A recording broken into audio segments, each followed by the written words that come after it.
자, 안녕하세요. 정말 이렇게 여러분한테 얼굴 드러내고 말하는 건 뭐 옛날에 그냥 한두 건 찍었나요?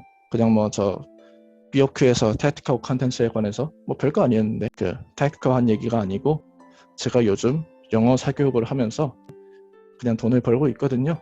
근데 요거 하다 보니까 되게 드는 생각이 많아요. 요즘 교육과정이 진짜 좋아져서 이제 초등학생들을 위한 교육과정 진짜 하이 퀄리티 됐어요. 교과서 펴내는 회사라든가 교재 펴내는 회사들이 만드는 레벨 테스트 이런 거 보면은 듣는 사람 입장에서도 덜 빡치고 평가 기준도 더 합리적이 된 그런 테스트를 진짜 많이 있어요. 영어 단어 뜻 하나, 한글 뜻 하나 억지로 외우고 한글 뜻 틀리면 너 손바닥 1이 돼. 그거 하던 시절보다 훨씬 나아져가지고 그림으로 연상하게 만들고 기준도 그 미국 형님들 미국 사람들이라는 소수자들을 배려해준다 생각하고 맞춰주면 답이죠. 미국 형님들의 그레이드 스쿨 학년별 리터러시 레벨에 해당하는 그런 객관적인 기준을 가져와서 자연스럽게 언어 배울 수 있게 존나 잘 짜놨어요. 하지만 이렇게 좀 어떻게 보면 합리적이고 옛날보다 진보된 교육을 받은 초등학생들이 중학교에 옵니다. 갑자기 영어에 흥미를 잃어요. 왜 그런가 했더니 초등학교 때까지는 존나 합리적으로 언어는 언어답게 언어는 수단이지 그 외에 뭐 다른 숭배의 대상 이런 건 아니잖아요. 물론 뭐 언어를 연구하는 분들 있죠. 그 학문 연구하는 분들 계시지만 그걸 할 사람이 아니라면은 언어를 수단으로 써도 아무 문제가 없단 말이죠. 그 총이 총알 발사기듯이 그 스마트폰이 우리가 인터넷에 접속하기 위한 하나의 단말기이듯이 그랑 똑같아요. 중학교 가면은 아직도 존나 목적 암기 투성이인 교과 과정을 접하게 되는 이 안타까운 상황에 처하게 되는 학생들이 정말 많아요. 그래서 선생님 이런 건 어떻게 해야 되나요? 학생들도 많이 혼란을 느끼고 학부모님들도 혼란을 많이 느끼고 때로는 저처럼 이렇게 가르치는 일에 투신하는 강사님들, 학교 교사님들도 많이 고생을 하십니다. 이 교육 같은 걸 어떻게 전달해야 될까? 이 새끼들이 이렇게 옛날에 짜놓은 게 이게 맞나? 되게 안타까운 게 교과서는 옛날에 비해서 투자를 많이 받고 정말 연구를 많이 해서 최대한 합리적으로 만들려고 노력한 흔적은 아주 잘 보입니다. 막 너무 어려운 구문 분석 bullshit 컷. 너무 본문보다 앞서게 막 문법에 대한 TMI 늘어놓고 단어만 닥치고 외워 이런 거 하는 거 컷. 그래머랑 보캡은 철저하게 이제 글을 읽고 쓰고 이해하는 데 필요한 신여다. 너희들은 이 밑에 꿇어 있어라. 하고 그래머 섹션, 보캡 섹션 이런 거 막 짝짓기 그림으로 알려주고 쉽고 재밌게 하고 있단 말이에요. 교과서들은 개선 많이 됐어요. 한국식 중학교 영어, 한국식 고등 영어, 한국식 수능 영어. 문단을 복잡하게 썼잖아요. 이런 데서 느껴지는 흑역사들은 피할 수 있게 디자인이 너무 잘 됐어요.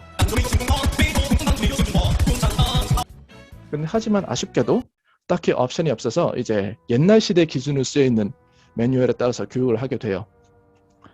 구문 분석, 목적격 보어, 전치사 뒤에 무엇, 존나 긴 부사절 뒤에 본론이 시작되고 그 다음에 뭐 접속사 however가 쓰이고 지랄지랄 블라블라. 당연히 이걸 배우는 학생들도 고통스럽죠. 글을 이해하는 데는 어쨌든 구조를 알아야 되긴 하죠. 언어에는 뭐 구조가 있긴 하니까. 그 grammar, vocab 뭐 아무것도 모르는 채로 뛰어들 수는 없어요. 우리가 하긴 해야 되는데 별로 달갑지 않은 그런 존재긴 합니다. 뭐 그래 우리 혈액 검사 아니면 그래 뭐 이런 거라고 생각을 하시면 됩니다. 고통스럽죠. 가끔은 이걸 즐기는 분들도 계시지만 많은 사람들한테는 이게 고통스러운 과정이고 이런 고통스러운 건 당연히 짧고 쉽게 해야 돼요. 안타깝습니다. 왜 초등학교까지 때까지는 존나 즐겁게 볼 수 있던 영어가 이제 중학교 때부터 이제 막 존나 얼굴에 딴 걸 쓰고 까오잡으면서 재등장해가지고 목적격 부어 수동태 이딴 소리들도 우리를 괴롭히게 냅둬야 되죠. 그럴 필요는 없습니다. 최소한 교과서는 2015년부터 그러지 않는 방향을 지향을 하고 있어요. 그 사람들은 그쪽을 프레젠트를 하고 있어요. 그리고 좀 이제 사교육하는 분들도 금수저들을 위한 하이 퀄리티 클래스를 여시려는 분들은 이제 막 그런 지엽적인 거에 묶이는 방식 안 씁니다. 자사고, 외고 이런 데들은 수행평가도 진짜로 뭐 어지 뭐 대학과제처럼 내고 있고 참 뭐 즐겁게 공부할 수 있는 환경 되게 많이 만들고 있단 말이에요. 근데 안타깝게도 그 티어 1 교육과정을 그대로 도입하기에 어렵다. 이런 상태에 있는 학교들, 그리고 몇몇 옛날 올스쿨한 자료들, 그것들이 남아가지고 영어 공부하려는 사람들을 많이 괴롭히고 있습니다. 이게 뭐랑 비슷해요? 우리나라 총 대부분은 K2 쓰시죠?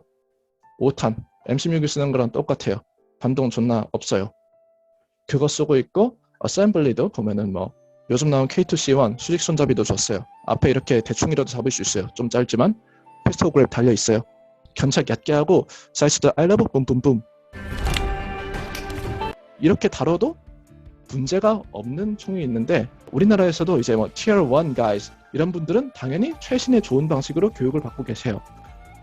하지만 헌신적인 간부분들의 노력, 병사 신분으로 복무 중인 듯 그 레스아웃 세미나, 무사트 세미나 이런 데 다니려고 노력하시는 분들의 노력에도 불구하고 니네는 뭐 특수부대도 아닌데 니네는 Tier 1도 아닌데 니네가 막 C클램프 이딴 거에서 어디다 쓰냐? 아니면 이게 뭐냐? 앞에 총, 전진 모이탁, 앞에 총, 엎드려 쏴.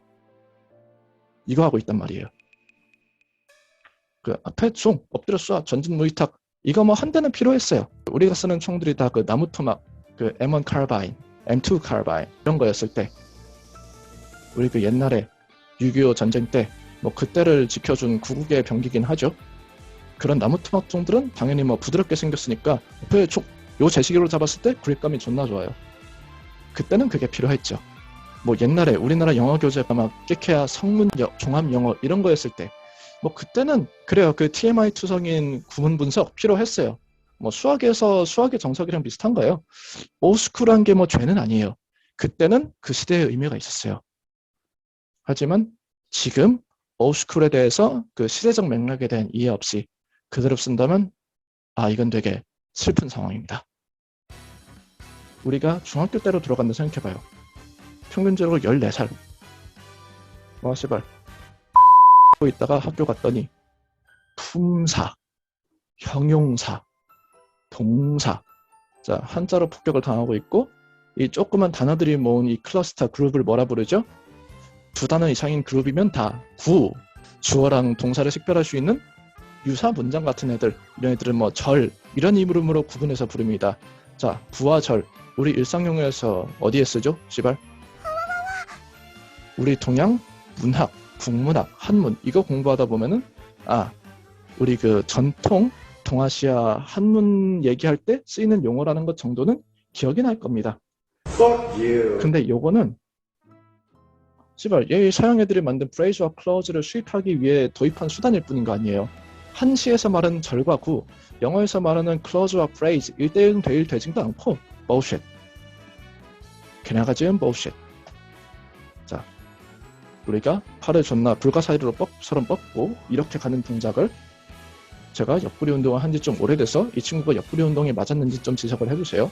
여러분 말이 맞습니다. 제가 이 옆구리 운동 도수체수 5번 옆구리 운동을 제가 제 마음속으로 불가사리, 별가사리, 뚱이라고 이름을 지은들 그게 뭐가 문제죠? 행사 진행하면서 구령법 할 때 옆구리 운동이란 멘트를 쳐야 될 때 빼면은 존나 쓸 데가 없다고요. 요즘은 심지어 그 구령도 그냥 다 그 도수체조 음원으로 하잖아요. 그러니까 필요가 없습니다. 알면 좋죠. 그거를 굳이 우리 머릿속에서 그냥 당장 뽑아야 되는 그 everyday 언어로 냅둘 필요는 없다는 거죠. 여기에서 이 아주 어려운 그 공부거리들을 우리가 압도당하지 않고 압도하는 방법의 힌트를 얻을 수 있습니다. 저는 도수체조 5번을 제 마음속으로는 그냥 끝까지 뚱이라고 불렀어요. 왜냐? 사람이 불가사리처럼 변하니까. 그게 뚱이지 아니면 뭐예요? 저만의 연상법입니다. 제가 전마들한테 이름을 지어주는 거예요. 이 세상 모든 오브젝트들은 때로는 뭐 그 이름을 우리가 걔네한테 가서 불러줘야 될 때가 있죠. 하지만 책에 써있는 오브젝트들을 우리가 그 정도로 막 숭배하고 존중하고 떠받들어주고 걔네한테 우리가 압도당하고 머리를 조아줄 필요 절대 없어요. 씨발. 내가 왜 해줘야 돼요?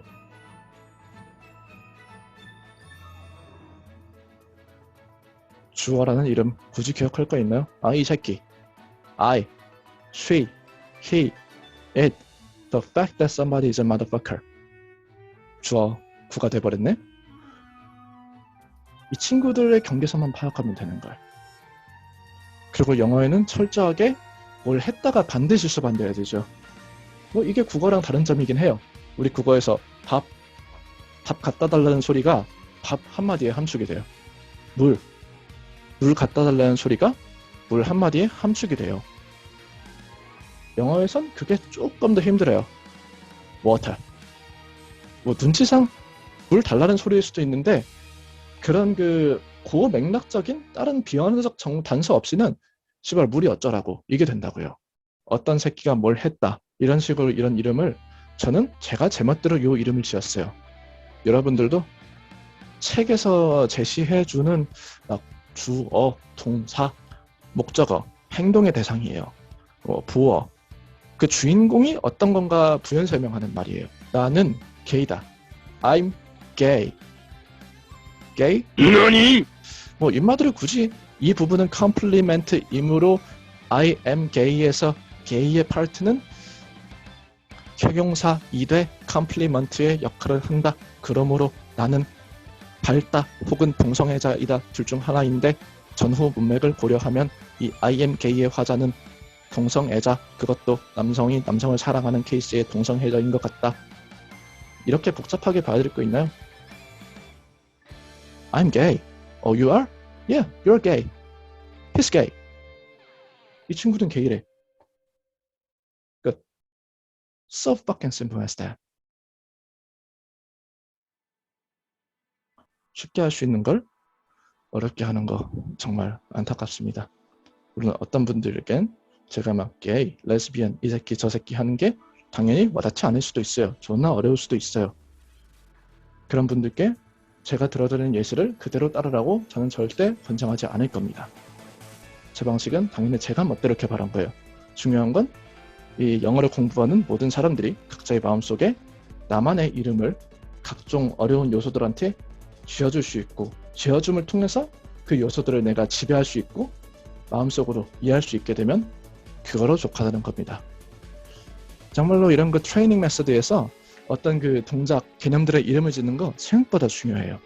막 사람들이 싸우면서 기술 이름을 외치면서 진짜로 싸우진 않잖아요. 그게 일어나는 장르가 하나는 있습니다. 막 칼 하나 뽑으면서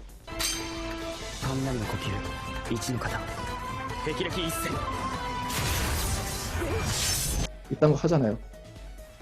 이건 왜 성립할 수 있죠? 애니메니까 아니면 게임이니까 씹덕 매체니까 저는 그런 거 참 재밌어 합니다. 저도 솔직히 씹덕이에요. 그런 매체 진짜 좋아요. 하지만 그거는 이제 판타지니까 성립할 수 있는 거죠. 막 3초 동안 싸웠다고 하는데 스토리상 기술 이름 외치는데 만화판으로 보면 막 이미 30초가 흘러가고 있어요. 하나의 썸마이적인 연출이고 그게 재미를 위해서 존중해줘야 되는 부분이죠. 하지만 우리의 삶은 그 씹덕 매체가 아니잖아요. 우리는 애니메 속에 사는 게 아니잖아요. 진짜 뭐 이 족같은 새끼가 있어. 이 새끼 그 템플 혈관을 끊어버리고 싶어? 붐! 1, 2 이런 이름을 짓는 인스트럭터들이 있죠. 뭐 템플 스트라이크 이런 이름을 짓는 인스트럭터들은 있어요. 1번 이런 이름을 짓는 인스트럭터는 있어요. 하지만 뭐 여기에 대해서 제1형 날아가는 제비 이딴 이름을 짓고 외우라고 시키는 인스트럭터들은 뭐 옛날에 있었을지 모르겠죠. 옛날 막 올스쿨 고리물실이 있던 시대엔 있었을 수도 있어요. 지금은 안 계십니다. 올스쿨 하시던 분들도 이런 방식은 지금 더 이상 권장하지 않아요. 리액션만 나오게 하면 되는 거거든요. Frivolity. The fuck is frivolity? 이거 누가 써, 이 단어? 영어에서 쓰이는 우리 문법 용어 이름들 전치사, at, below, before 이런 놈들 수동태가 어쩌고 투부정사가 어쩌고 동명사가 어쩌고 이런 이름들 다 달에 도달하기 위한 달을 가리키는 수단입니다. 우리는 수단이 우리를 지배하게 둬서는 안 돼요. 존나 큰 총이 있다고 해서 총이 우리를 자빠지게 밀어버리게 냅두면 안 됩니다. 칼이 있다고 해서 존나 무거운 칼이 있다 해서 우리는 얘를 휘두르다가 자빠지면 안 돼요. 우리가 칼을 지배하는 겁니다. 세상에 무거운 칼은 없습니다. 시리얼 포라이어 선생님이 말한 것처럼 too heavy. It is heavy as it needs to be to make you strong. 물론 그 양반은 싸우다가 죽긴 했네요. 하지만 꽤 괜찮은 선생님이었어요. 그분의 가르침 덕분에 아리아는 존나 잘 싸우는 사람이 됐죠. 존나 무서운 암살자가 됐어요. 마찬가지입니다. 우리가 그 새끼들 도미네이트 해야 되는 거예요.